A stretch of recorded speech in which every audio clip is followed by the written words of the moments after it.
1600 autos distribute कर रहे हैं, ई ऑटोज़, और उस पर we are giving subsidy from the TTADC side.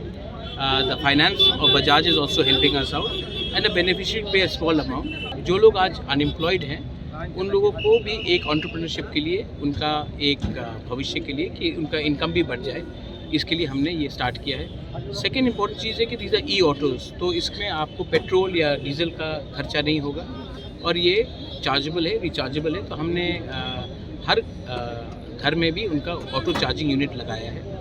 उसके बाद मैं क्या सोचता हूँ कि आने वाले दिन में स्पेशली आप फार्मर्स, किसान जो है, जो गांव से अपना सब्ज़ी भी लेकर आता है, जो अपना प्रोड्यूस लेकर आता है, शाम तक क्या होता है कि उनके पास अगर सेल अच्छा नहीं हुआ तो वो डिस्ट्रेस में सब चीज़ बेच देते हैं. तो मैंने बजाज और दूसरे ऑटो कंपनी से बात किया कि यहाँ में हम अगर कोल्ड स्टोरेज भी लगा दें तो जो किसान गांव से आकर सामान बेचता है, अगर उनका सामान कोल्ड स्टोरेज में बर्बाद नहीं होगा तो कंटेनर होगा, तो उनका आमदनी भी अच्छा होगा और वो डिस्ट्रेस में सेल नहीं करेगा. मैं असल में त्रिपुरा में हमारा इकोनॉमिक सिचुएशन जो है उसको उठाना चाहता हूँ. जब त्रिपुरा में इकोनॉमिक सिचुएशन उठेगा, हमारा आर्थिक सिचुएशन उठेगा, तभी हम ध्यान ज़्यादा यूथ में देंगे, एक अच्छे कल में देंगे, ना कि पूरा दिन हम पॉलिटिक्स करें. सिर्फ पॉलिटिक्स, राजनीति करने से हमारा भविष्य हमेशा उठता नहीं है. अगर इकोनॉमिकली हमारे लोग उठेंगे